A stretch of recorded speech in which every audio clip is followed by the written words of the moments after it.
మా దేవుడు చేప బంగాళా ఉన్నాడు. ఆ మహాబాబు మ్యాట్రీలేనండి అయ్యి. అప్పుడు నుంచి ఇప్పుడు దాకా ఏమి దిక్కులేదండి మా బజార్. ఇలా ఒక్కసారి వచ్చి మా బజార్ ఇంక చూడలేదండి.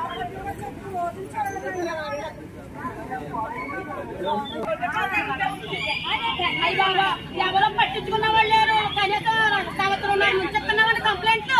అదిగో తప్పించేస్తాం, అదిగో కాలువలు అన్నారు, ఇదిగో కాలువలు అన్నారు. ఎవరో పట్టించుకున్న వాళ్ళు ఆ మున్సిపల్ ఆఫీస్ వెళ్ళి ఇస్తున్నాం, ఇట్లా మంత్రులు వేస్తామన్నారు. ఎవరో పట్టించుకున్న వాళ్ళు లేరు. 4 రోజులకు ఒకరు అన్న పడిపోయి అడిగి మంచి పడిపోయింది.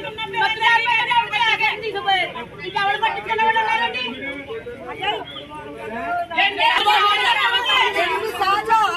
ఎన్నిసార్లు